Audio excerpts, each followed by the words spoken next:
성경 말씀 마태복음 6장 12절 말씀입니다. 같이 읽겠습니다. 우리가 우리에게 죄 지은 자를 사하여 준 것 같이 우리 죄를 사하여 주시옵고. 우리는 지난주에 주기도문의 가장 충격적인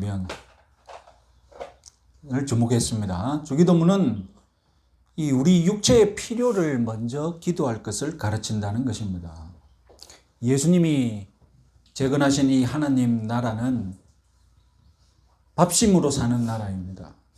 밥 문제를 어린아이가 부모에게 당연하게 온전하게 의지하듯이 우리 성도들도 하나님의 통치하에 이 밥 문제를 온전히 맡겨야 합니다. 그래야 비로소 영적인 축복까지 누릴 수 있는 왕국, 그런 왕국이 오늘날 저와 여러분들이 살고 있는 지상천국입니다. 사탄의 왕국에서는 물질적이고 육체적인 필요를 오직 나를 위해서만 채우라고 부추깁니다. 시스템이 그렇습니다. 사탄의 왕국은 또한 내 물질이 손해보고 내 육체가 피해를 입으면 참지 말고 그대로 되갚으라고 부추깁니다. 그래서 눈에는 눈이라는 원칙이 적용되는 겁니다. 그러나 하나님의 왕국은 이 물질적이고 육체적인 필요를 인정하되 나만 위해서가 아니라 하나님을 위해서, 이웃을 위해서 채우라고 권합니다. 그래서 예수님이 세우신 이 왕국의 새로운 계명을 단 2개로 줄이면 무엇입니까? 하나님을 사랑하고 이웃을 사랑하되 내 몸같이 사랑하라는 겁니다. 하나님 나라에서는 하나님의 통치가 어떻게 나타납니까? 내가 어떻게 하나님의 통치에 순종합니까? 하나님의 법에 순종하면 되죠. 하나님의 법이 무엇입니까? 하나님 사랑, 이웃 사랑이지 않습니까? 하나님의 통치는 이렇게 이중적인 계명에 순종하는 것으로 표현됩니다. 드러납니다. 오늘 주제 죄사함도 이중적입니다. 내가 하나님께 죄사함을 받고 또한 죄사함을 이웃에게 베풀어야 합니다. 사랑이 하나님 중심, 이웃 중심이었다면 죄사함도 하나님 중심, 이웃 중심이라는 것입니다. 우리의 육체가 물질적인 양식을 필요하듯이 우리의 영혼은 이 죄사함의 은혜가 필요합니다. 예수님이 재건하신 하나님 나라, 예수님이 가져오신 천국, 하나님 왕국은 죄사함의 이중적인 은혜가 넘치는 나라입니다. 위로부터 죄사함을 받고 그리고 옆으로 죄사함을 퍼뜨리는 왕국이 하나님 나라입니다. 먼저 우리는 죄와 빚의 관계에 대해서 주목할 건데, 우리 성경에는 죄 앞에 괄호 2가 인쇄되어 있습니다. 각주 2번이라는 뜻이죠. 우리 각주 2번을 읽어보겠습니다. 헬 빚진 자를 탕감하여 준 것 같이 우리 빚도 탕감하여 주시옵고. 무슨 말이냐? 헬라어 본문에는 죄라는 단어가 사용된 것이 아니라 빚이라는 단어가 사용되었다는 뜻입니다. 이것은 유대인들 특유의 죄 개념 때문입니다. 그들에게 죄와 빚은 같은 단어로 표현되었습니다. 유대인들은 범죄를 하나님께 빚지는 것으로 이해를 했습니다. 하나님과 약속을 했는데, 내가 이렇게 죄짓지 않겠다고 약속을 했는데 약속을 어겼으니 내가 하나님께 빚을 졌다는 겁니다. 그래서 예수님은 용서에 관한 예화를 들 때 다 어떤 예화를 듭니까? 빚을 탕감받은 예화를 사용하지 않습니까? 주기도문에서도 원래 예수님은 빚이라고 말했는데 우리나라 성경은 번역하면서 편의상 빚이라고 번역하지 않고 죄라고 번역했고, 단번에 알아듣게끔 다만 각주에다가 원래는 빚이라고 말했다라고 표현한 것입니다. 그러면 하나님께 진 빚을 갚는 방법은 무엇입니까? 우리가 하나님께 뭐 돈을 구웠습니까? 하나님의 백성으로서 하나님께 빚을 지었다는 것입니다. 하나님께 진 빚을 갚는 방법은 오로지 하나님께서 탕감해 주시는 것뿐입니다. 탕감이 곧 죄사함입니다. 하나님은 이미 구약에서 너희들이 회개하면 기꺼이 죄를 용서해 주겠다고 탕감 방법을 밝히셨습니다. 그래서 구약은 하나님이 인자하시다라고 표현했고, 신약 성경은 하나님이 어떻다고 표현합니까? 은혜롭다라고 표현하는 것입니다. 다 같은 말입니다. 죄를 사해 주시는 분이시기 때문입니다. 우리가 죄사함을 논할 때 죄사함에는 두 가지 종류가 있다는 점을 명심해야 합니다. 첫 번째 죄사함은 신앙을 처음 가질 때 받는 근본적인 죄사함입니다. 신앙을 처음 가질 때 우리는 회개하고 죄사함 받고 영생을 받습니다. 그래서 처음 하는 회개를 생명 얻는 회개라고 부르기도 합니다. 그리고 이 처음 받는 죄사함도 영원한 저주와 멸망에서 구원받고 그리고 내가 의인이 되는 그런 죄사함, 근본적인 죄사함입니다. 두 번째 죄사함은 일상적인 죄사함이 있습니다.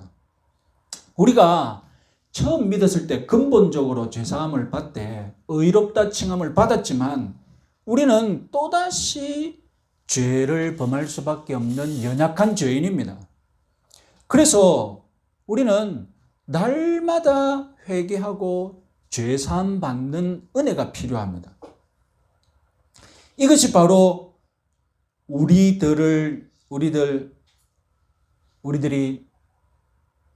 주기도문에서 말하는 일상적인 죄사함의 은혜입니다.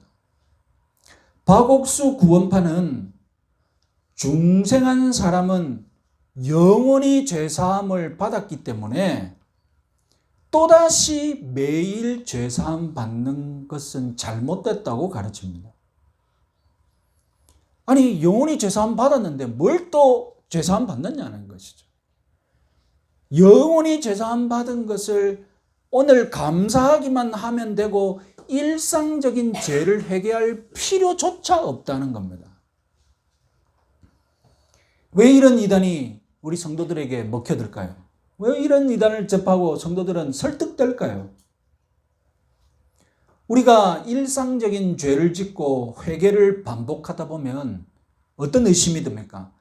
내가 근본적으로 죄사함 받았는지 헷갈리기 시작합니다. 날마다 죄짓고 날마다 용서받는 이런 내 처지가 과연 구원받은 것이 확실한지 이제 의심이 듭니다. 우리가 처음 신앙을 가질 때 받은 죄사함은 영원히 확정된 죄사함인데도 불구하고 그런데도 너무 자주 반복되는 매일의 범죄와 회개 때문에 심지어 처음부터 내가 다시 죄사함 받고 신앙생활을 다시 시작해야 되는 것이 아닌가 착각하게 됩니다. 그러니까 지금 내가 못 사니까 출생을 의심하는 겁니다. 지금 내가 건강하면, 지금 내가 잘 살면 내가 출생을 의심하지 않을 건데, 그런데 지금 내가 내가 살아가는 게 너무 보잘것없으니까, 지금 내가 살아가는 게 너무 죽은 듯이 보잘것없으니까 무엇을 의심한다고요? 내가 바로 태어났었나? 내가 탄생한 것은 맞나? 출생을 의심하는 거예요.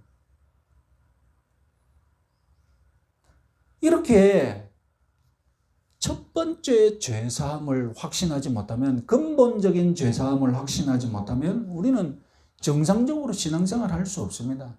열심히 일해야 되는데 앉아서 늘 고민하고 있는 게 내가 태어났나? 내가 이 땅에 왜 태어났나? 그거 고민하고 있으니 여러분 열심히 일을 할 수 있겠습니까?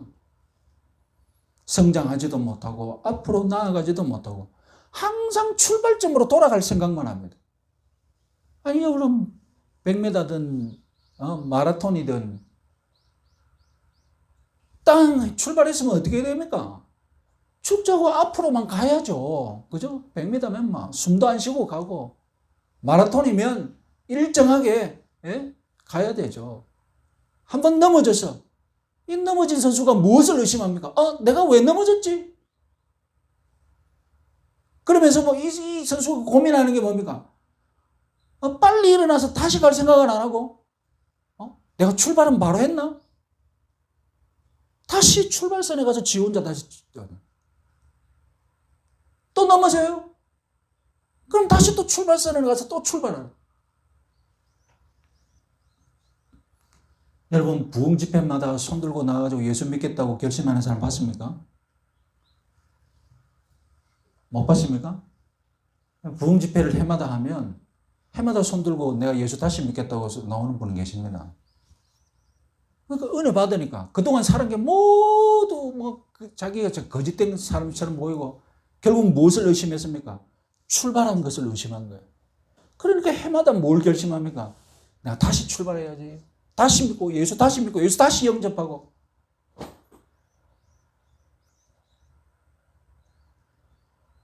이런 사람에게 구원파는 사이다 같은 가르침을 줍니다. 당신이 한 번 죄사함을 받았으면 이제 회개할 필요가 없다. 회개 말라. 얼마나 시원하겠습니까? 일상적인 회개를 나누니까 죄책감 자체가 없는 겁니다. 죄책감 자체가 못 느끼는 거예요. 그냥 감사함만 넘치는 거예요.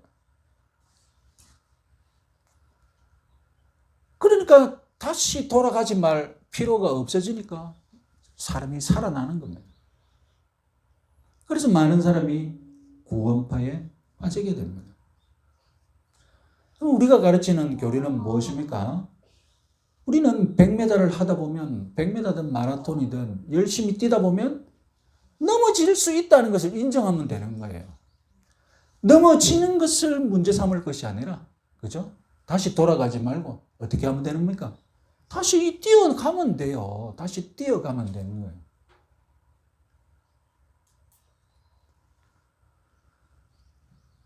구원파에서는 한 번만 얻게 되는 영원한 제사함 받은 사람은 일상적인 회개를 할 필요가 없다고 가르치니까 주기도문을 암송하겠습니까? 안 하겠습니까? 주기도문 암송하면 뭐 하는 겁니까? 자기 죄를 뉘우치고 용서받는 거잖아요. 자기 교리하고 안 맞잖아요. 그러니까 주기도문 외우면 안 되죠. 주기도문을 외우는 순간 자기는 회개하고 죄사함 받는 거니까.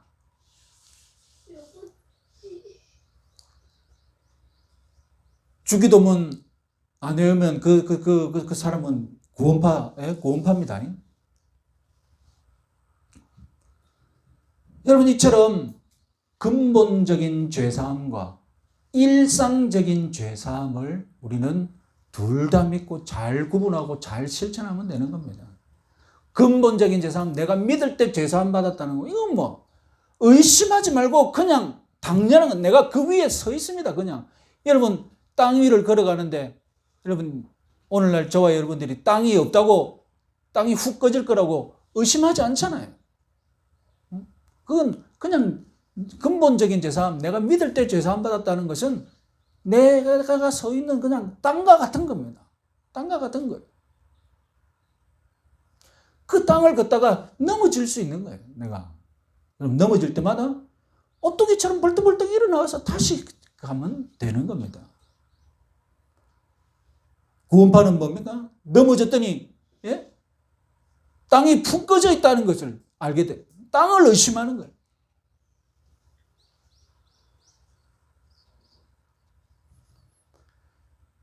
하나님께서 우리의 죄를 용서해 주셨다는 말은 그리스도가 우리를 위해 흘린 피 때문에 죄인인 우리를 죄 없다고 여겨주셨다는 뜻입니다.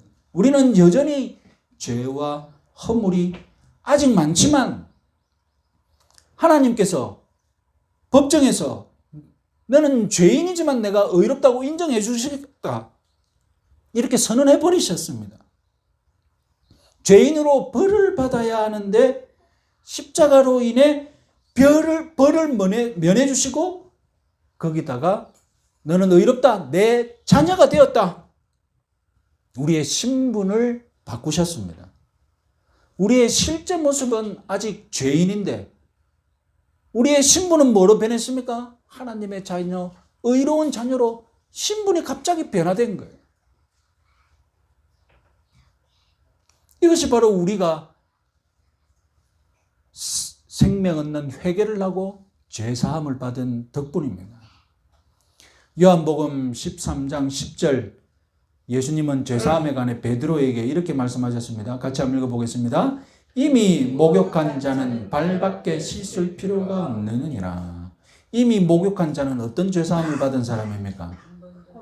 근본적인 죄사함을 받은.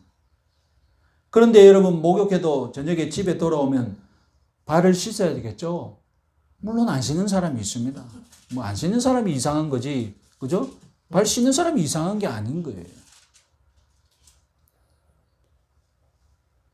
발을 씻는 것은 어떤 죄사함이 필요하다는 것입니까? 에? 매일의 죄사함, 매일의 회개와 매일의 죄사함이 필요하다는 거예요.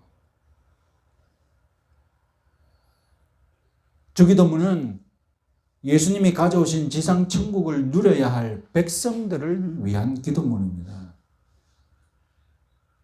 지상 천국을 누리고 있는 백성들은 먹을 것이 필요합니다. 왜요? 이 썩어질 육체를 가지고 있기 때문입니다. 그래서 우리는 제일 먼저 양식을 하나님 통치에 맡겨야 할 그런 조건에 있는 사람들입니다.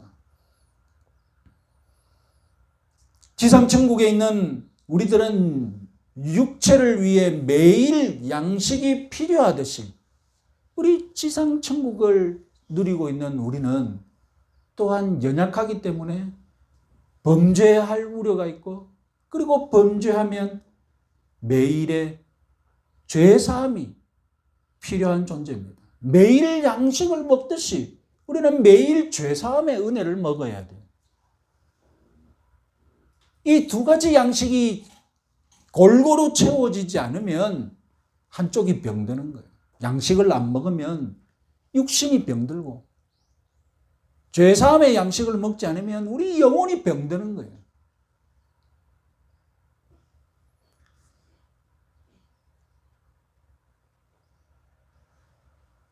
이전에 말씀드렸듯이 지상의 천국, 이 지상의 하나님 나라는 사탄의 왕국과 전쟁 중입니다. 성도들은 매일 매 시간 사탄과 육체와 죄와 전쟁 중입니다. 싸워야 합니다. 그런데 매일 전쟁을 이기면 좋겠지만 우리는 육체를 가지고 있기 때문에 이 썩어질 육체가 한계이기 때문에 우리는 매일 몇 시간 승리를 누릴 수 없습니다. 우리는 패배할 수 있습니다. 종말에 가서야 예수님 재림 때 2000년 전 겨자씨에서 출발했던 하나님의 왕국이 울창한 나무로 완성될 그때 우리는 완전한 승리를 누릴 것입니다. 우리는 완전한 영광을 누릴 것입니다. 그래서 재림 때 완성될 그 나라를 어떤 나라라고 부른다고요? 영광의 나라, 영광의 나라라고 부릅니다. 그러면 지금은 어떤 왕국입니까? 지금은 우리가 영광보다 더 필요한 것이 무엇입니까? 우리가 영광을 누리지 못한다면 지금 이 땅에서는 도대체 무엇을 누리고 삽니까? 지금은 우리가 유혹과 시험에 넘어지는 때거든요. 그러니까 영광을 누리지 못하지만 무엇을 누려야 됩니까? 은혜가 절대적으로 필요해요. 은혜의 왕국입니다. 지금 지상에서 우리는 은혜의 왕국에 살다가 나중에 영광의 왕국으로 들어가는 겁니다. 죄를 이기지 못하고 실패하기 쉬운 우리는 이 땅에서 오직 은혜만 붙잡고 살아갈 수 있는 겁니다.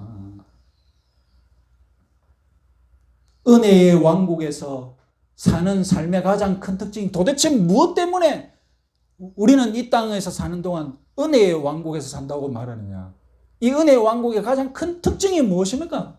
그것은 바로 하늘로부터 죄사함의 은혜를 받고, 그리고 우리 서로 죄사함의 은혜를 주고받는 거예요. 이것이 바로 이 은혜의 왕국의 특징인 거예요.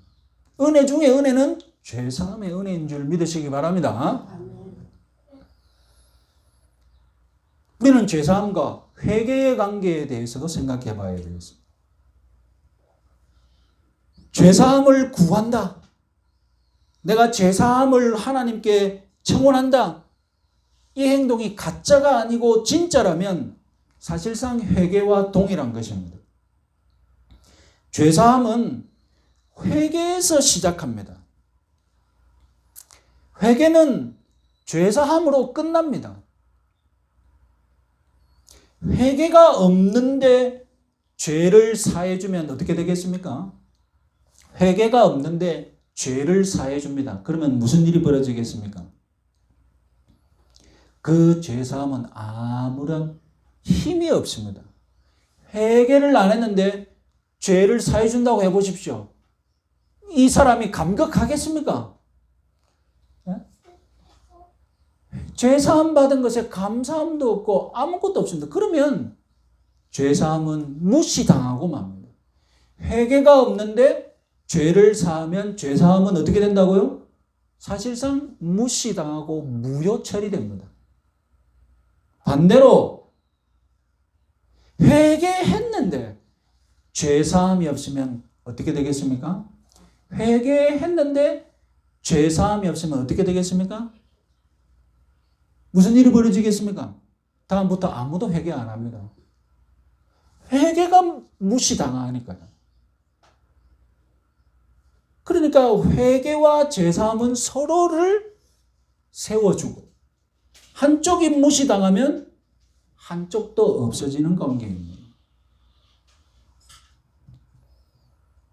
우리가 죄사함 받는 근거는 예수 그리스도입니다. 하지만 회개라는 이 은혜의 작업은 성령님께서 일으키십니다.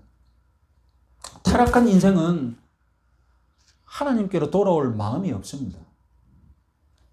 우리의 배꼽시계는 정확합니다. 그리고 어김없이 우리는 이 배꼽시계에 맞춰서 음식을 배에 집어넣습니다. 이걸 거부하는 순간 우리는 살아갈 수가 없어요. 그런데 우리 영혼의 배꼽시계는 망가져 있어서 작동하지 않습니다. 영혼의 배꼽시계가 망가졌다는 것은 무슨 말이냐? 죄를 보고도 죄라고 인정하지 않는 겁니다.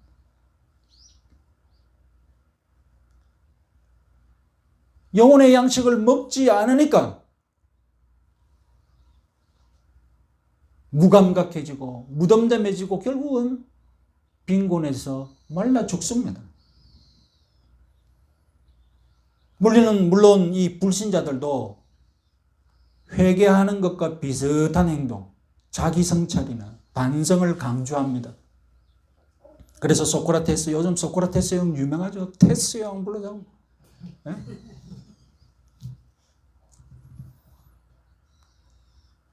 반성하지 않는 삶은 살 가치가 없다. 그러니까 어떻게 하라고요? 너 자신을 알라. 오늘날에도 자기 성찰을 위해서 명상 이런 것들이 권장되고 있습니다. 그럼에도 불구하고 진정한 자신의 본 모습을 볼 수가 없습니다. 세상에 비추는 빛, 그것은 인간 자신의 영혼이 얼마나 심각한지를 비추지 못합니다. 우리 인간이 얼마나 빈곤하느냐, 그 정도에 대해서 성경은 아예 너희들은 죽은 상태다, 죽은 것과 다름없다라고 진단하고 있습니다. 이런 영적인 실상은 세상의 빛이 아니라 하늘에서 내려온 빛으로만 볼 수 있고 깨달을 수 있습니다.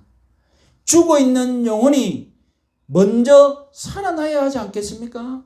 죽어있는 우리 영혼을 먼저 살려 놓으시는 분이 성령님이십니다. 그래서 우리는 성령으로 거듭난다. 우리는 하늘로부터 거듭난다, 성령으로 거듭난다고 했는데 이것을 간단하게 줄여서 뭐라고 합니까? 중생이라고 하는 겁니다. 다시 태어나는 거예요. 성령은 이 중생한 영혼이 얼마나 가난한지를 깨닫게 합니다. 그래서 이 사탄의 왕국에서는 내가 굶어 죽을 수밖에, 빈곤해서 죽을 수밖에 없는 경우인데 하나님 나라에 들어가면, 하나님의 통치를 받으면 내가 부유하게 살 수 있다, 충족하게 살 수 있다는 것을 깨닫고 하나님 나라에 들어갑니다. 그래서 여러분, 팔복의 첫 번째 말씀이 무엇입니까? 네? 영이 가난하면 가난한 자는 복이 있다. 뭐가 될 것이라고요? 네? 저희가 배부를 것이다. 이것이 바로 회개한 자가 누리는 은혜입니다. 근본적인 죄사함을 받은 자가 누리는 은혜입니다. 그런데 하나님 왕국으로 들어가게 했던 성령님은 그 이후로 아무런 일도 안 하시느냐? 그게 아닙니다. 하나님 왕국에 내가 들어와서 살고 있어도 성령님은 떠나지 않으시고 우리 속에서 일상적인 회개, 일상적인 죄사함을 누릴 수 있도록 마음을 깨닫게 하시고 힘을 주시는 것입니다. 이미 말씀드렸다시피 우리는 지상천국에서 우리는 죄를 지을 수 있습니다. 성령님은 우리 안에 내주하시면서 우리가 죄를 짓는 바람에 우리 마음이 어두워지면 빛을 발하시고 방을 환하게 비추어 주십니다. 그리고 죄를 씻어낼 마음과 힘을 주십니다. 그래서 여러분, 역설적이게도 지상천국에서는 성령님과 동행하면 동행할수록 더 많이 회개합니다. 이 아이러니입니다. 성령님과 동행하면 회개할 것이 없어지는 것이 아니라 지상천국에 있는 한, 우리 이 땅에 있는 한, 이 땅에 사는 동안 성령님과 동행하면 동행할수록 우리는 회개를 더 많이 하게 된다는 겁니다. 성령 충만한 삶, 성령 충만을 누리고 있는 성도, 그 사람은 더 많은 죄를 회개하고 더 많은 죄사함의 은혜를 누립니다. 성령 충만하지 못한 사람의 특징이 무엇일까요? 성령 충만은 하지 못한 사람은 회개를 게을리합니다. 회개를 게을리하니까 죄사함의 은혜도 누리지 못합니다. 우리가 상식적으로 생각해 보면 회개를 많이 했다면 회개할 것이 점점점 줄어들어야 되는 것 같죠? 그런데 여러분, 회개가 줄어든다는 것은 죄를 더 많이 못 본다는 것이고 죄를 더 깨닫지 못한다는 것이고 결국 성령과 동행하는 데 실패한 것입니다. 성령을 소멸한다고 했습니다. 소멸이 무엇입니까? 소멸. 불이면 불을 끄는 것이 소멸이고 빛이면 빛을 잃어버리는 것이 소멸입니다. 성령을 소멸한다는 것은 이 성령이 비춰주시는 그 강력한 불빛 하에 산다는 것입니다. 성령을 모신다는 것은, 성령의 충만을 받는다는 것은 내 마음에 성령의 불빛이 충만하다는 거예요. 그러니까 내 마음에 조금만 죄가 들어도 회개하게 되고 조금만 뭐가 이상하게 돼도 죄에 민감해지는 거예요. 그러니까 회개를 많이 하는 거죠. 성령의 불빛이 줄어듭니다. 성령을 소멸합니다. 그러면 어두워지잖아요. 어두워지니까 죄를 못 보는 거예요. 죄를 숨길 수 있고 감출 수 있고 회개를 안 하게 되는 거예요.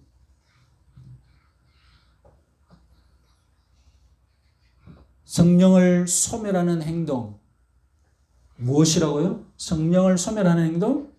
회개하지 않는 것이 성령을 소멸하는 것입니다. 지금 죄가 더 많은데도 성령의 불빛이 어두워지니까 회개를 하지 못하는 거예요. 그럼 그 결과로 죄를 깨닫지 못하고 죄에 대해서 둔감해지고 그리고 더 많이 죄를 즐기고 이게 죄의 악순환인 거예요.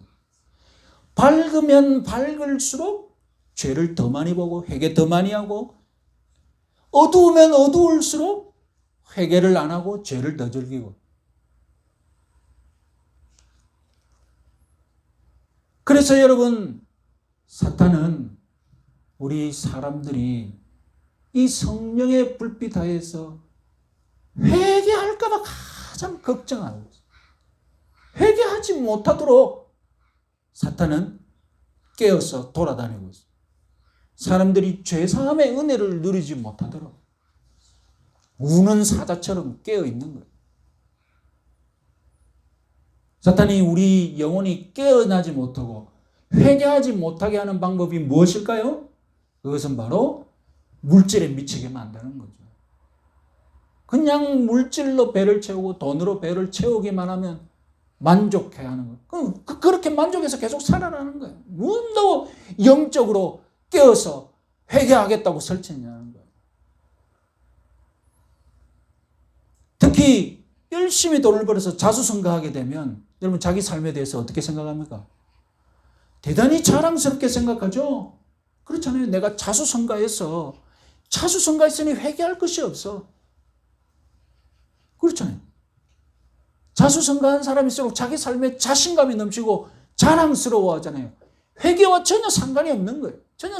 회개할 생각도 없는 거예요. 그렇게 사탄은 몰아가는 거예요.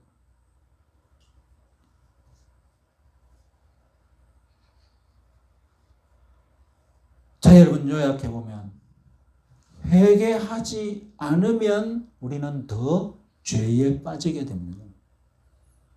상식적으로 더러운 옷을 입고 작업을 하면 옷이 더 더러워지는데 뭐 신경 씁니까?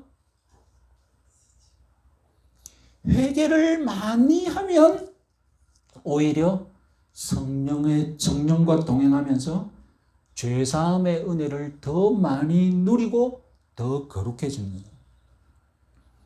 깨끗한 옷을 입고 다니면 조금이라도 더러워질 때 어떻게 됩니까? 깨닫게 되고 조심하는 것과 마찬가지입니다. 자, 우리 주기도문의 이 죄사함 청원에는 아주 곤란한 문제가 있습니다. 이 주기도문의 용서 청원은 내가 하나님께 용서받는 것과 내가 이웃을 용서하는 것, 이 두 가지를 담고 있는데요. 그런데 곤란한 점은 내가 다른 사람을 이웃을 용서하는 것을 조건으로 지금 하나님께 죄를 사해 달라 이렇게 기록상 그렇게 읽혀집니다. 그래서 고대의 성부들은 교부들은 이 기도야말로 끔찍한 기도다. 내가 용서하는 것을 조건으로 하나님 용서해 달라고 이렇게 기도를 하는 거예요. 이 곤란한 문제를 해결하려고 이렇게도 번역을 바꿔보고 뭐 했는데 다 소용이 없습니다. 문법적으로 분명히 우리에게 죄 지은 자를 사하여 준 것 같이 이것은 완료형, 과거형입니다. 이미 완성된 행동입니다. 내가 이미 죄인 내 이웃을 용서했으니 이제 누구 차례란 말입니까? 이제 하나님이 나에게 은혜를 베풀어 주실 차례라는 것입니다.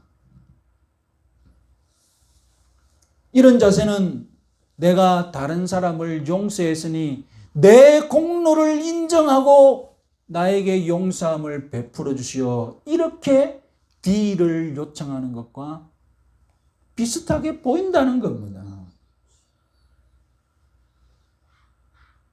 그러나 여러분, 우리가 근본적으로 고백하듯이 인간의 공로에 근거하여서 죄사함 받는 것은 불가능합니다. 오직 죄사함은 하나님의 은혜로 오는 것이죠. 자, 여러분, 주기도문의 이 곤란한 문제를 한번 차근차근 풀어봅시다. 첫 번째로 여러분, 주기도문은 분명히 문법적으로 내가 이미 죄사함을 받았으니 아버지께서 내가 이미 다른 사람을 용서해 줬으니 이제 하나님이 나에게 용서를 해 주십시오라고 문법적으로 표현되었습니다. 그런데 여러분, 주기도문 하는 사람은 매일의 죄사함을 하기 이전에 이미 어떤 죄사함을 받은 사람입니까? 근본적인 죄사함을 받은 사람이에요. 그러니까 여러분, 주기도문 문법 앞에 이미 뭐가 생략되어 있어요? 네? 내가 이미 내 이웃을 용서했으니 이제 하나님이 나를 용서해 주시오. 이 앞에 무슨 일이 있었습니까? 이 앞에 내가 이미 근본적으로 죄사함을 받은 사람이라는 것이 더 과거에 이미 벌어졌던 일인 거예요. 하나님이 나에게 죄를 사해 주셨습니다. 내가 이웃을 용서했습니다. 하나님 나를 용서해 주십시오. 하나님 사랑, 이웃 사랑, 하나님 사랑. 이게 뭐가 이상한 거예요? 그렇죠? 그죠?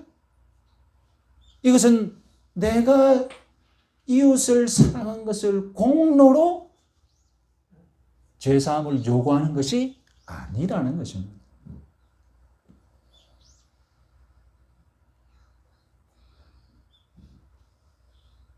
하나님이 베푸시는 용서와 사람이 베푸는 용서, 이 둘 사이의 관계를 가장 잘 설명한 예화가 바로 1만 달란트 빚을 탕감받은 그 악한 종의 예화입니다. 이 종이 왜 악합니까? 1만 달란트를 탕감받은 이 종이 왜 악합니까? 1만 달란트는 오늘날 값어치로는 수조 원 이상의 빚입니다. 그 수조 원을 탕감받은 직후 나가는 길에서 누구를 만납니까? 100 데나리온 빚진 자를 만납니다. 100 데나리온은 100일 지품 사기거든요. 우리가 일당 10만 원을 잡으면 1000만 원 정도 됩니다.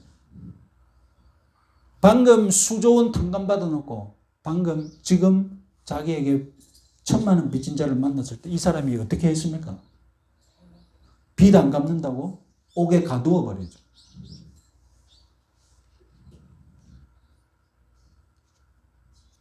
예수님은 용서를 가르칠 때 이 예화를 사용하셨습니다. 빚, 죄, 유대인들에게는 뭐라고요? 빚과 죄는 같은 표현이라고 했죠? 이 예화가 가르치는 바는 하나님께 용서받은 성도는 이웃을 당연히 용서한다. 하나님께 용서받은 성도는 이웃을 용서하는 것이 정상이다. 이것을 가르칩니다.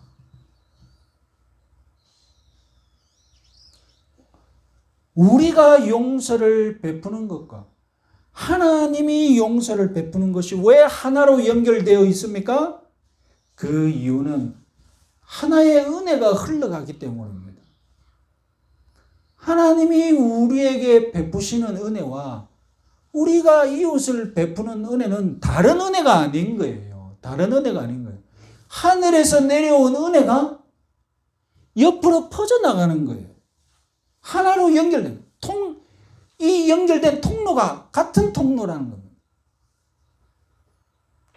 하늘에서 내려오는 은혜를 따로 받아서 내가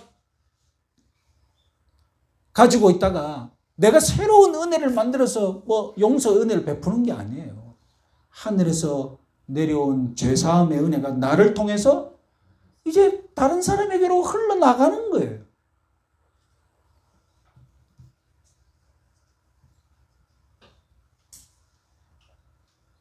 하나님께 은혜를 받은 자는 다른 사람에게도 은혜를 나누어 줍니다.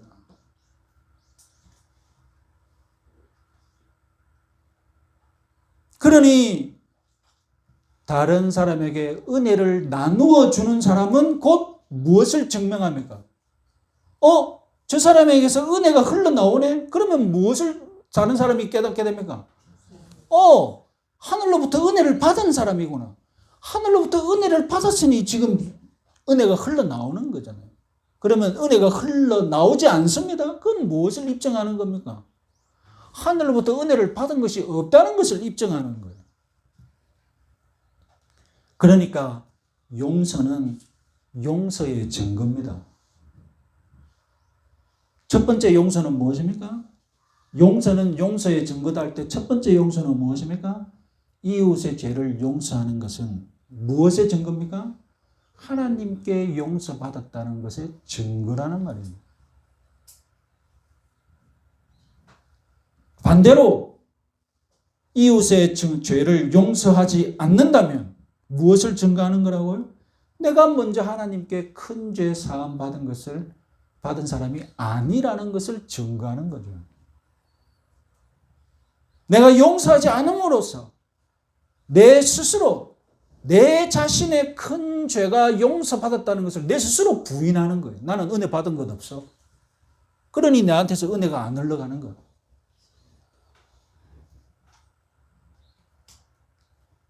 그래서 이 주기도문은 내가 이웃을 용서하는 것과 하나님이 나를 용서하는 것을 딱 어떻게 해요? 하나처럼 묶어놓았어요. 별개로 말하지 않습니다. 별개의 작업이 아닌 거예요. 하나의 작업인 거예요. 이것이 첫 번째 교훈이고, 두 번째 교훈은 용서해 주는 것이야말로 하나님을 닮은 모습이라는 것입니다. 같이라는 단어로 묶어 있어요. 12절에서 우리는 같이라는 단어를 주목해야 합니다. 하나님은 이미 구약에서 너희는 나와 같이 거룩하라 라고 했습니다. 너희는 나와 같은 존재다. 하나님과 하나님의 백성은 같다라는 단어로 연결되는 사이입니다. 우리는 하나님을 아버지라고 부르게 되었습니다. 그러면 자녀는 아버지를 닮은 존재가 됩니다. 닮을 수밖에 없어요. 그래서 자녀는 부모 같은 존재로 성장합니다. 에베소서 5장 1절 2절 말씀 읽어보겠습니다. 그러므로 사랑을 받은 자녀같이 하나님을 본받는 자가 되고 그리스도께서 너희를 사랑하신 것 같이 너희도 사랑 가운데 서라.